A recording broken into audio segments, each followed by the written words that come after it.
Yo, dream log, just waking up, gonna try to knock it out. Wasn't even listening to no lucid dream apps or nothing like that. So it's crazy that I had all these crazy dreams. And they don't go together. None of it was lucid. I was never in control. But it's just weirdness, so I figured I should document it a little bit. You know what I mean?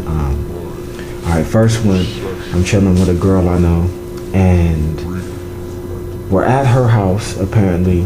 And it's like I'm in her room, but I'm not supposed to be in her room, and her mom don't know I'm in her room, and whatever.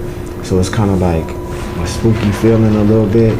And then her brother walks in like out of nowhere, and like I hide under the bed for some reason, right? I'm hiding, and he's telling like this hella gangster story. And he got like on black and red, he all blooded out, and he telling this story like, yo, homie's the mark, man.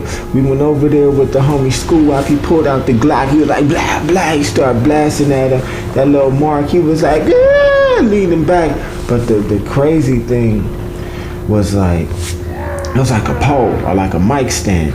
And his feet, right, they weren't flat on the ground. It was like his feet were up around this pole like he a bird perched on something, and his feet are like this on the pole, but he's still just telling this story. Like homie was blasting at him, he was like,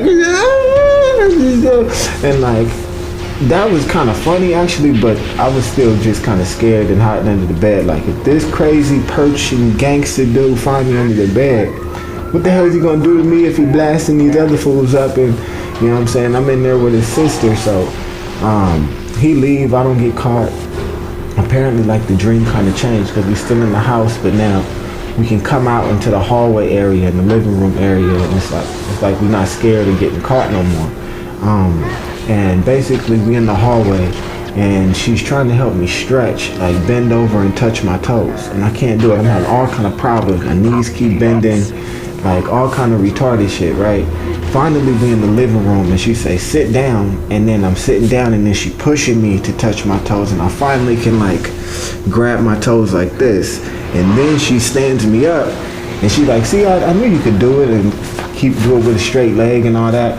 And so she's like, I'm gonna do it now, and she sits down and grabs her toes with straight legs, and then stands up, and I'm like, how the hell did you stand up when you grabbing your toes? And crazy dream shit, right? And then after that, we're apparently in the kitchen, and then her brother come in, he like, yeah, let me get that cereal or whatever. So he chilling now, and it's another girl there, some random girl I don't even think I ever seen before, but she's like, yo, I think somebody came in here, they took our pictures, and then they threw them in the street. And I'm like, why you think that? And she's just like, I know it. So like we go outside and we kind of investigating and looking down from the balcony or whatever, and I see a paper blow by, so I'm like, yeah, pictures could blow away and we never would see them. But my theory is like, if they threw the picture in the picture frame, wouldn't the broken glass and the picture frame still be out there? Like that's not gonna blow away until you get like hurricane force winds and shit. And she's like, no, somebody threw our pictures in the street, whatever. It's a weird part where my mom and my sister drive by in a car, and then they stop and back up slow and look at us weird, and I don't even say hi or what's up or nothing. More weirdness in that dream. It's like over the balcony, it's like spots where other people live, and their windows is right there and anything. So when the girls is out there like looking down into the street, it's a crazy dude in one of the houses, and he just like knocking on his like window from the inside, like saying be quiet out there, but he don't say be quiet, he just like knocking on his window all crazy and shit. I don't even know how that dream ends, to be honest. It was just odd and weirdness. The next one was, I'm like in another house, right? And I find this out later, but I take like a Nintendo 64 out of my nephew Cliff's room, but it's really my nephew Javon's Nintendo 64, and I take it out into like a more living room area, and with like a bigger TV, and hook it up, right? And I'm playing it, and it's like the controller is not working right, the joystick not working right, so I gotta like use the D-pad, so it's like an old controller, right? But the game is super crazy. It's like, it's Halo, but it's you once you start playing, you get into the game, and it feels like you running around like this, and you really hide behind stuff. Even though when I started, I'm holding the controller, so I don't know. But when you're in that game, it's like you can feel the fear, you can feel the wind on you, like you scared to get shot, like it's really gonna hurt, and like it's just craziness, like the vividness of it, and how you had to hide behind certain things to shoot these guys right here to block you from those guys, and then another guy's coming around this way, so you got to go around and hide on the other side, and like it was just insanely realistic. And throwing the grenades, you really like throwing the grenades and all that kind of craziness. So yeah, I kind of don't know how that dream ends. I just know later I find out that the Nintendo 64 is Javon's and not Cliff's, even though I got it out of Cliff's room and all kind of weirdness. But yeah, I don't know how that one is. Another one, it's like phone ringing. It's another one where I'm getting in a car with Ice Cube, the rapper, and it's like we gotta go to where he's gonna like remodel a house for this other like weird artist painter dude, right?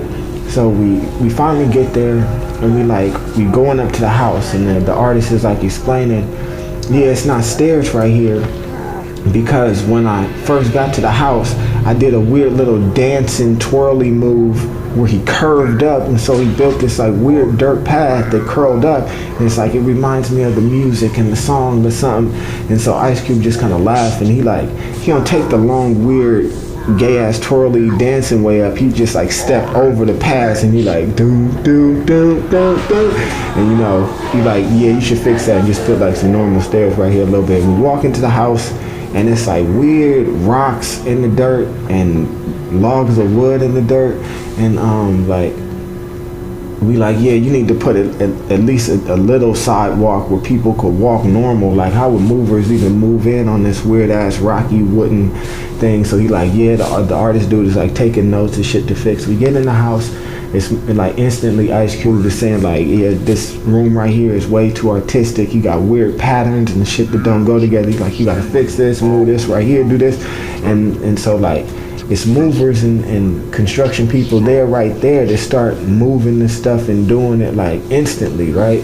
And we walking into another room, so like they focused on talking about the other room, but I'm looking back in the room that they just told to fix, and the movers, they like take this expensive vase and like move it, and they take this other expensive little thing, just like throw it to the side, and it breaks, and then like the mover dude go picks it up, and he looks at it, and he kind of like, he smirks at me with this weird ass evil smirk, right? And so I'm like, dude, it's creepy. Like, he low key like dirty as hell. So later it's like Ice Cube kind of disappears out the dream. But later the two mover guys, one of them is like talking with my dad now. My dad's there for some reason. And he's kind of like acting like he's being nice to him, but really when my dad's not paying attention, he's acting and looking like he's gonna choke my dad out. Like, you better not say nothing about that vase, or we're gonna choke your dad out, son. You know what I'm saying? So it was creepiness. And then my mom calls my dad to the other room, and my dad's like, nah, Jess, I'm in here. And I'm like, that was mom calling you. I'm right here. Pop, what you doing? I'm like, let's go. I'm trying to get him away from the creepy dudes a little bit. I'm like, let's go see what mom wants. So anyway, we kind of roll out of there. When we go into the other room, I see my brother, and then my brother's sitting next to Snoop Dogg, Snoop Lion. And I'm like, oh shit, Snoop, what's up, son? And like, he pulled me in. He like, what's up, fam? How you been, fam? And I'm just trying to play it cool. Like, well, you think I'm his fam now? We must know each other, so I'm playing it cool. You know, man, same old, you know, chilling, staying alive, just trying to chop it up. And I'm like, really, I'm hella nervous with Snoop, because like, I don't know Snoop, but he acting like he know me, so I want to act like I know him, whatever. So later, it's like my brother is cracking these jokes, and he telling the story about a dream and some craziness about his dick was possessed or something, and then he go to try to chop it off, and it's an anchor, like a metal boat anchor or something. He said he tried to bite it off, and he couldn't bite it off because it was a metal boat anchor or some retardedness, right? And yeah, so that was retarded. Later, he's doing all these funny ass, had everybody cracking up prank calls where he called two different people and then just be like messing with them, just be like saying all kind of crazy shit, excuse me. And it's like my sister was trying to get like everybody else to do it later, and she's like, who want to get in on the prank calls? And it's like 5 people raised their hand, but me, I was like, nah, I don't think I want to do it, because it's not gonna be as funny. You just gonna look stupid trying to be funny. So they never even call nobody and whatever. And later it's like the dream switches to, it's like we in a weird dungeon castle with a big cave attached to it, right? And it's a whole bunch of shit that happens that I kind of can't remember.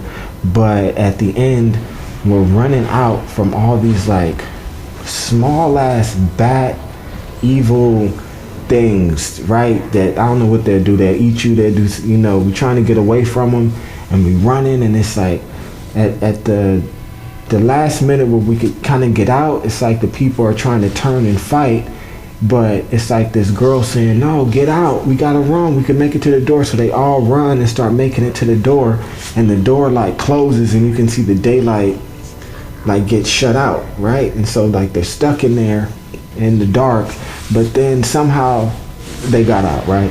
And maybe this is like days later, weeks later, whatever, where in the kitchen, and it's like my brother-in-law's there, my sister's there, some other random people are there, and it's an avocado like growing in the kitchen and whatever. And my brother-in-law, he knows something is up with it. He's like, this avocado, it got like 2 balls in it that's not supposed to be there. It don't have the seed in the middle like normal avocados. This is a weird avocado, but it's like he knows there's something up with these things, and he's like, I'm gonna cut them open. Yo, I think those little gnat things, those bat things from that cave are in here somehow. And like he knows, right? So he takes one of the first little lumps, he cuts it open, and it's this weird fruit material inside. And so he knows now they have to be in this other little crazy lump thing, right? And so he gets it out of the avocado, he washes it off or something, and we can see it's like boom boom. It's like moving like a heart, so we know like, yeah, that's some crazy shit. And I'm like, yo, you shouldn't cut it open, because he like open the window, he got the knife, he ready to cut the shit open, he know they gonna fly out, he hoping they fly out the window. I'm like, nah, you don't know what they gonna do. They could fly and attack us, they could fly out the window, and then it's gonna be in all kind of fruit around the world now, and you gonna, and so I'm like, you should like turn that shit into NASA. You should say you found it out in the street, right? And this shit is some alien crazy shit, and you should not open it and fuck with it. And that was the end of that dream. I don't know if he ever cut it open or if he turns it into NASA. And I think that's all the dreams, right? It was more craziness, but that was the main points. Crazy dreams. Peace. Deuces.